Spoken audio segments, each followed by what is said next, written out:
We only have a couple weeks left in the college football season, so these rankings are starting to get more important. Here's how my top 25 would look after week 11 of the college football season. My number 1 team is Georgia, as they took down number 9 Ole Miss 52-17.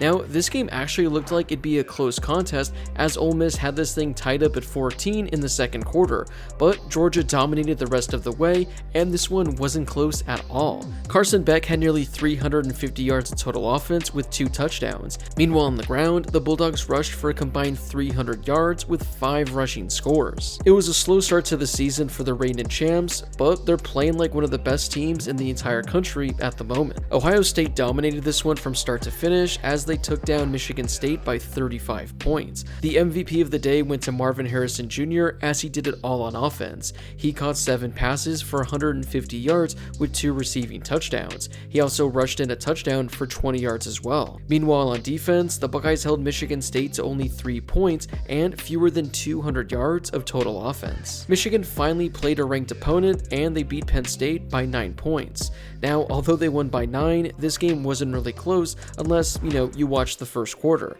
Outside of that first quarter, Michigan dominated the entire way. JJ McCarthy only threw the ball 8 times and threw for only 60 yards. That's because in the second half, Michigan ran the ball every single play. Overall, Blake Corum rushed for 150 yards with 2 scores, and Donovan Edwards rushed for 50 yards with a score as well. Michigan didn't need to throw the ball at all in the second half, and they weren't ever really in trouble. Their defense was also fantastic, as Penn State couldn't really get anything going at any point. I still got Oregon inside my top 4 as they took down the Trojans by 9 points. Although SC made this a little bit interesting late in the game, Oregon was pretty much in control for the final 3 quarters. Bo Nix continues to add to his Heisman campaign as he's now the betting favorite. He threw for over 400 yards with 4 passing touchdowns.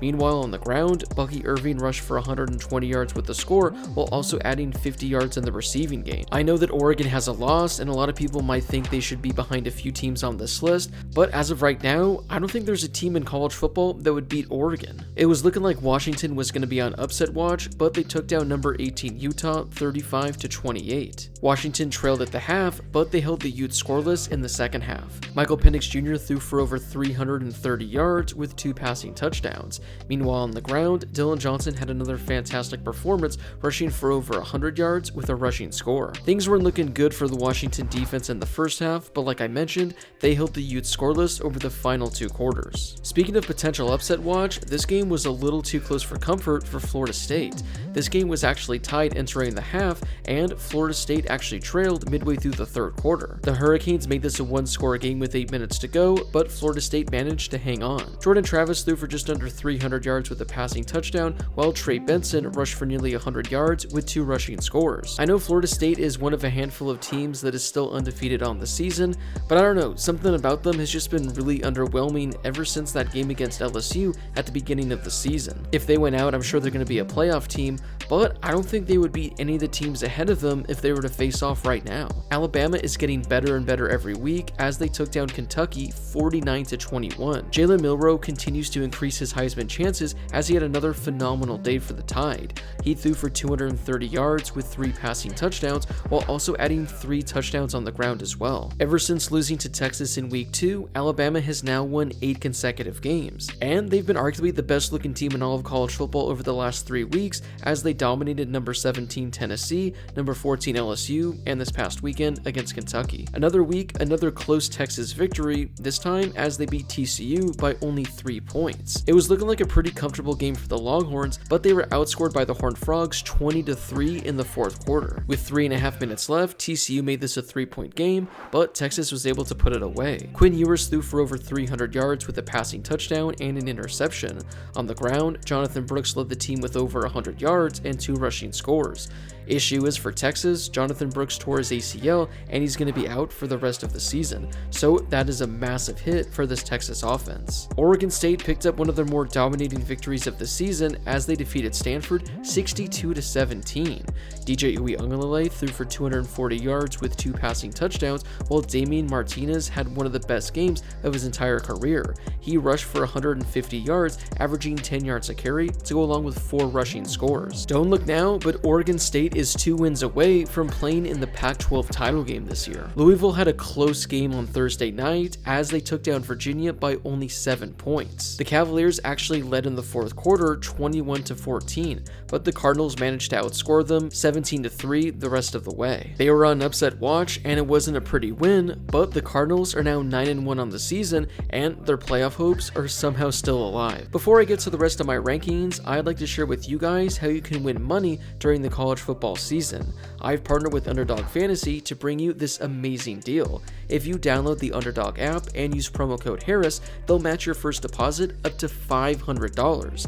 Yep, they're giving you up to $500 of free money. I've had a lot of success all season with college football and the NFL, including this past weekend where I won $3,500 off a 6-player pick'em during the USC-Washington game. You can do the exact same with Underdog Fantasy, so make sure to use promo code Harris for a 100% deposit match up to $500. You can also sign up using the link in my description as well. Missouri had one of their more impressive victories of the season as they took down number 13 Tennessee 36-7.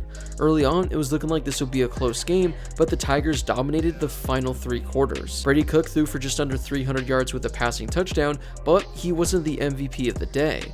That honor goes to running back Cody Schrader, who had one of the best games from a running back we've seen this year. He rushed for over 200 yards with a rushing score while catching 5 passes for 115 yards. I don't have the stat in front of me, but if I remember correctly, he became the first player in SEC history to rush for over 200 yards in a game while also having 100 receiving yards as well. Unfortunately for the Tigers, they don't have a chance of playing in the SEC title game, but this is still quite the season for Missouri. If you like a lot of yards and a lot of points, this was the game for you. LSU took down Florida 52-35.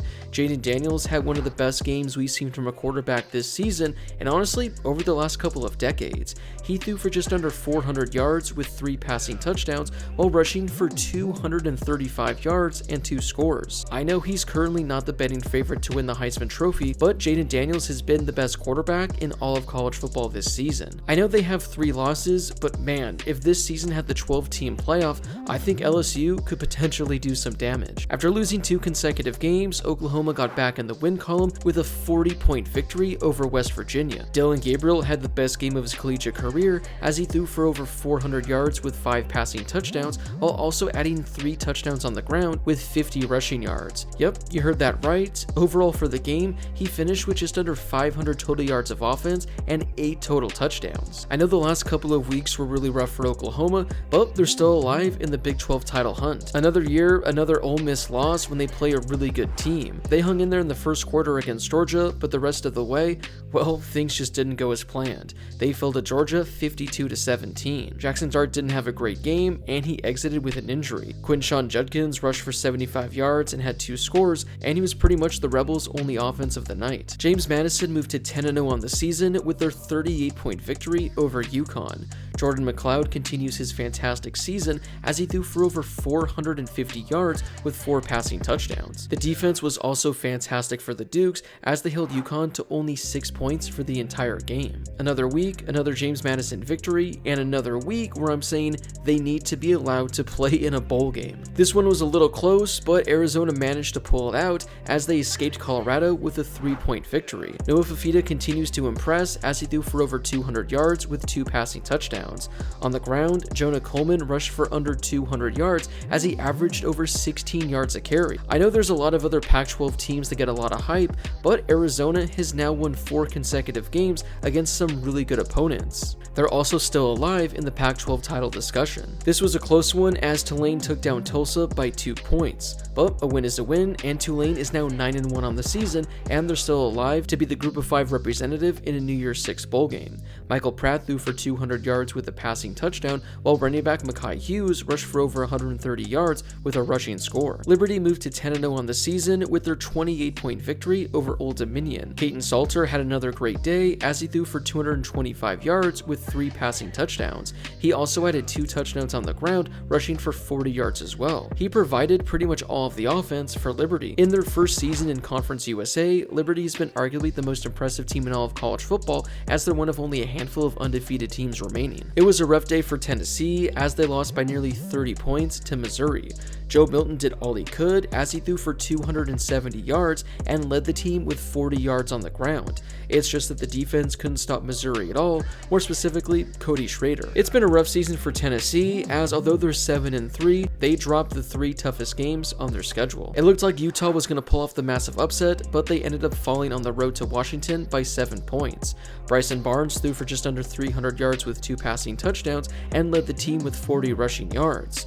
In the first half, Utah looked like the better team, but their offense went ice cold in the second half as they didn't score a single point. This one hurts for the Utes as this officially knocks them out of Pac-12 title contention. This was a thrilling back and forth game as North Carolina defeated Duke by 2 points in double overtime. Drake May threw for 350 yards with a passing touchdown while also adding 2 touchdowns on the ground as well. Amarian Hampton continues his impressive season as he rushed for 170 yards and caught 50 yards in the air. It wasn't a pretty victory by North Carolina by any means, but it was a massive win as it kept their ACC title hopes alive. After losing a heartbreaker last week to Texas, Kansas State bounced back with a 34-point victory over Baylor. Will Howard threw for over 230 yards with 3 passing touchdowns. He also added a touchdown on the ground as well. It's been an up and down season for Kansas State, who won the Big 12 last season, but they're still 5-2 in conference play, and they're still alive to play in the Big 12 title game. A team that had their Big 12 title hope shot was Kansas,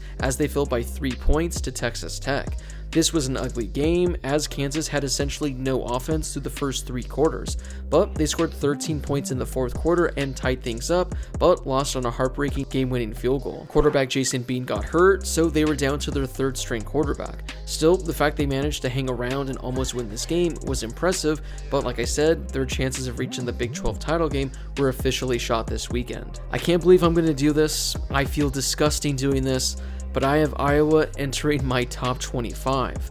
I know their offense is one of the worst in all of college football, but man, this is one of the best defenses we've seen in the past decade. It doesn't matter who they play, this defense just refuses to allow any points at all. I mean, overall for the game, Rutgers had only 7 first downs and 125 yards of offense. This was a team that entered the game 6-3, so this wasn't like this was some Division II program. Iowa is now 8-2 on the season, and they've been one of the best teams in the Big Ten this year. Again, I feel gross, and I'm probably going to go take a shower after recording this video. Wrapping up my top 25, I have Penn State. Now, as I've said all season, this has been a team that has not impressed me one bit. Well, we saw what happened when they played a good team in Ohio State a couple weeks ago, and that didn't go well for them. Well, Penn State had a chance to bounce back by hosting number 3 Michigan, and that didn't go well at all. I know Penn State lost by 9 points, but a late-minute touchdown made this game a lot closer than it actually was. I will give Penn State's defense a little bit of credit, as I do think they're one of the top defenses in all of college football. But man, if there's an offense that wants to compete with Iowa as being one of the worst, I think you're looking at it. Drew Aller is an awful quarterback, and with him at the helm, this Penn State team is not going to win anything. It also doesn't help that their coach James Franklin essentially loses every big game that he plays in. Well, that wraps it up for my top 25. Was there a team I had ranked too high or too low, or a team that didn't crack my top 25 at all that should have been in here? Whoever it is, let me know in the comment section down below. Before you leave, don't forget to hit that subscribe button and turn on those notifications if you're new to my channel. I'm posting college football videos through the rest of the season, so make sure to subscribe so you never miss a video. Also, don't forget to drop a like on this video as well. It helps out with that YouTube algorithm and helps share the video with more college football fans. Plus, it only takes a second to do. As always, thank you guys so much for watching, and I'll see you all in my next video.